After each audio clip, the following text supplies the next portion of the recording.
안녕하십니까. 저는 유능한 경제정당위원회의 공동위원장을 맡게 된 강철입니다.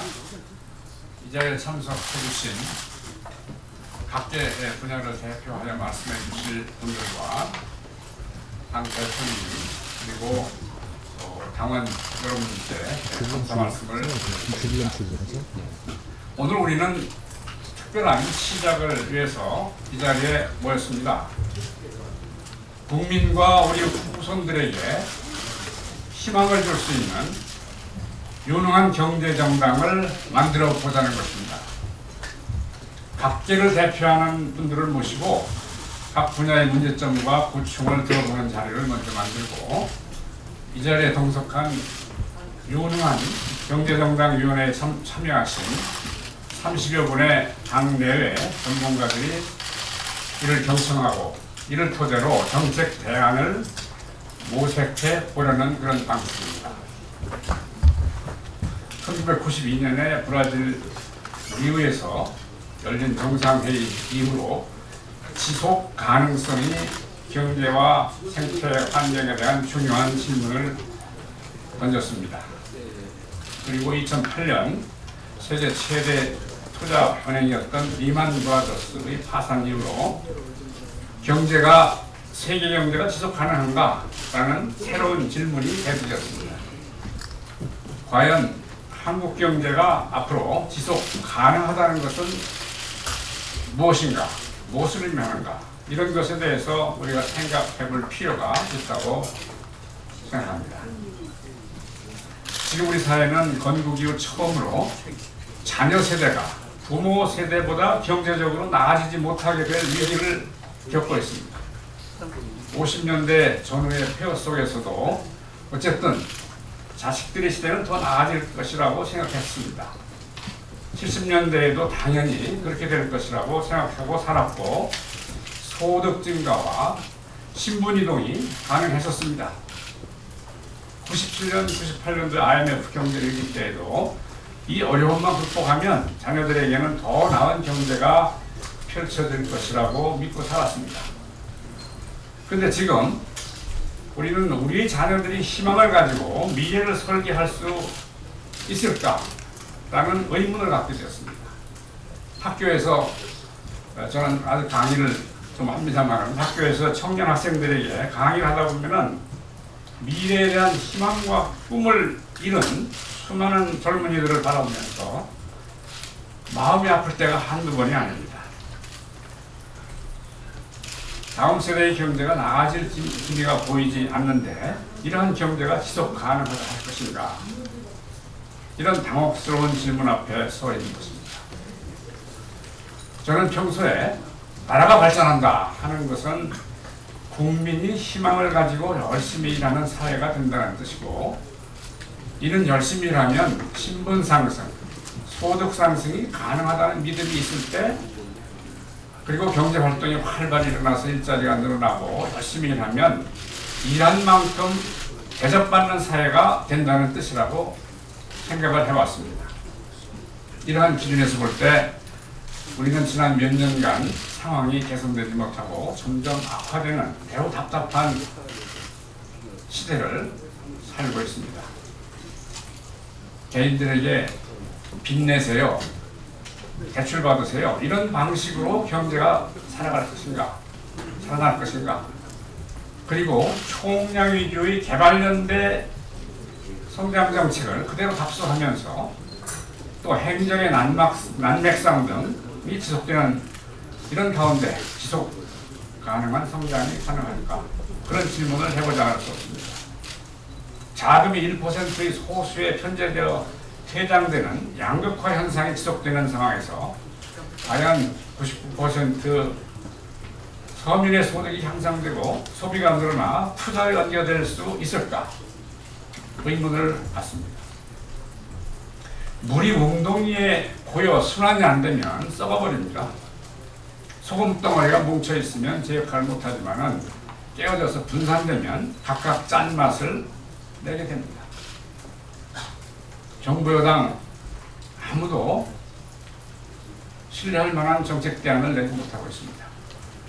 불행히도 현재 야당에서도 명확하게 경제정책의 방향을 제시하거나 구체적인 운영안을 보여주지 못하고 있는 것이 사실입니다. 우리가 알고 있는 것은 큰 원칙은 알고 있어요. 우리는 소득이 증가하고 소비가 늘어 투자가 증가하면 성장이 지속될 것이다. 이걸 알고 있습니다. 그리고 누구나 아이디어가 있고 노력을 하면 자유롭게 시장에 진입해서 기업을 일으킬 수 있도록 독과점자가 쳐놓은 진입장벽을 걷어내야 하고, 일단 시장에 참여한 경쟁자들 간에는 반칙이 없는 공정한 경쟁이 이루어져야 할 것임을 우리는 잘 알고 있습니다. 그리고 시장에서 나고한 패배자나 장애 혹은 노약자 등 사회적 약자들의 인권도 존중되어야 한다는 것도 잘 알고 있습니다. 문제는 어떻게 이를 해결하느냐 하는 것입니다. 그게 문제입니다. 여러분 잘 아시는 존 롤슨은 무지의 베일이라는 개념을 만들어냈죠. 무지의 베일 뒤에서 아무런 이해관계가 없는 세상 때묻기 이전의 사람들이 협상하고 타협해서 만들면 정의의 원칙을 도출할 수 있다. 이렇게 주장을 한 바 있습니다. 현실적으로 그런 일이 이루어지기는 매우 어렵겠지만 그래도 이해관계자들이 조금씩 양보해서 대타협하는 노력이 필요하다고 생각합니다. 스웨덴의 엘란더 총리가 23년간 계속한 목욕 클럽을 열어서 노사 대표들이 매주 목요일에 모여 머리를 맞대고 대화함으로써 조금씩 양보한 타협 정치를 성사시킨 것을 우리는 잘 알고 있습니다. 이것은 소통의 정치, 대화의 정치 노력을 통해 일으킬 수 있는 것이라는 것을 실증적으로 보여준 것입니다. 꽉 막힌 불통의 정치로서는 절대 해결 안 되는 일이다 이렇게 생각합니다. 말로만 경제 살리기가 아니라 실제로 소통을 통해서 대타협을 이루는 정치가 필요한 때라고 저는 보고 있습니다.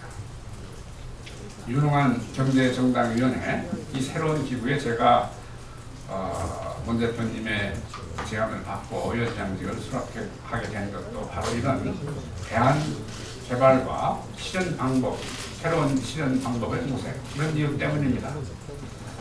크게는 우리 경제를 운영하는 전체적인 방향에서 작게는 어떻게 하면 경제의 각 분야에서 적어도 지금보다 나은 대안을 만들어낼 수 있는가, 그리고 어떻게 그것을 실현할 수 있을 것인가, 그런 방법들을 찾는 그런 일을 우리가 해야 된다고 생각합니다.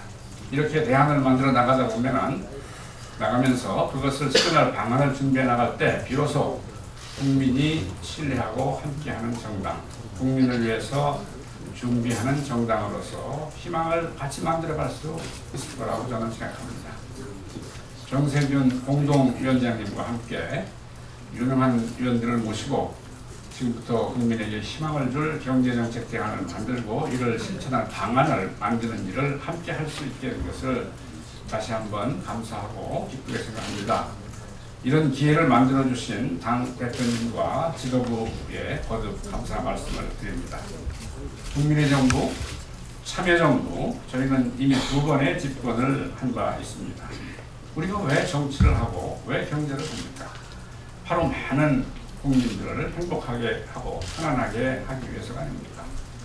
경세재민, 세상을 경영하고 백성을 구한다. 그 경제의 문자 그대로 뜻을 경영한다면 그것이 바로 민주주의고 국민경제라고 생각합니다. 이 뜻 있는 일을 함께 해주실 분들에게 다시 한번 감사 말씀을 드리고 이 길을 국민 여러분들과 같이 가면서 반드시 성공시키도록 노력해 보겠습니다. 감사합니다.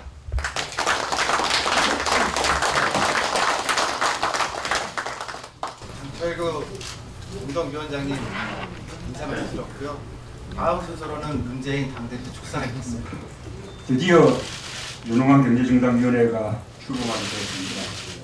정말 기쁘고 가슴 설레는 일입니다. 오랫동안 준비해 주신 강철규, 정세균 두 분 위원장님들과 또 참여해 주신 위원님들께 깊이 감사드립니다. 특히 오늘 정부, 기업, 언론, 소상공인, 비정규직 노동자, 주부, 청년 등 우리 경제를 떠받치는 다양한 경제 주체들이 한자리에 모였습니다. 함께 해주셔서 고맙습니다. 누구나 인정하는 바와 같이 지금 우리 경제는 총체적 위기 상황입니다.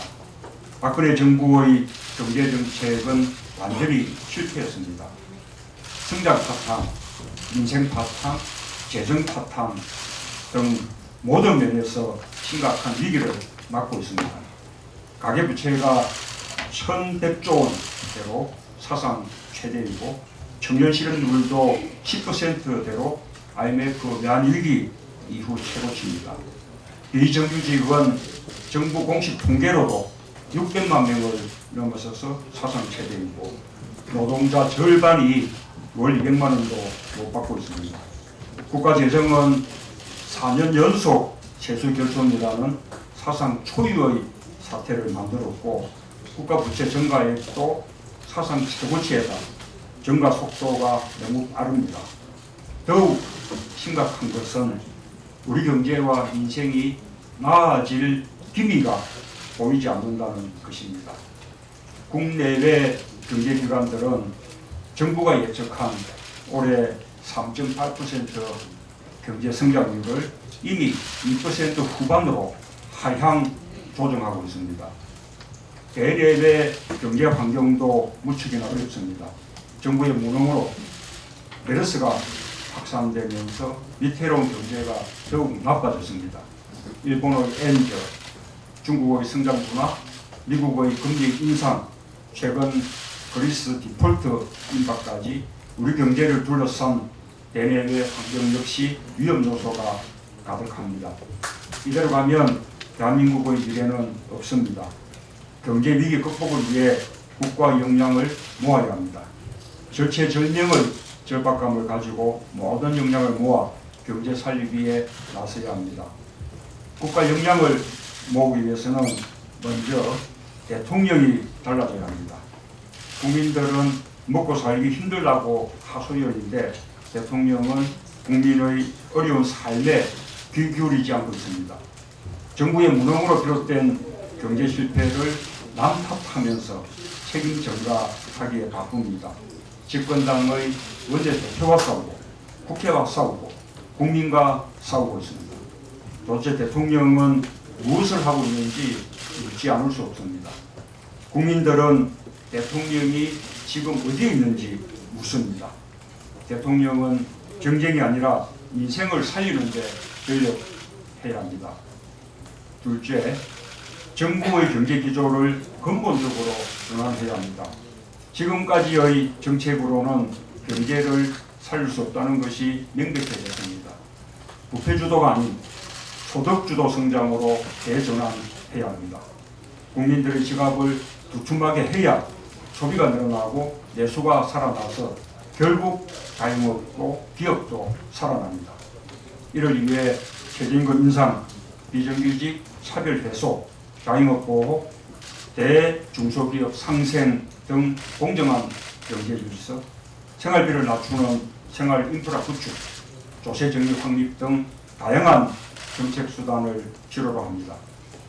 셋째, 여야 정가, 경영계, 노동계를 포함한 사회적 대타입으로 어려운 경제 위기를 극복하려는 자세와 노력이 필요합니다.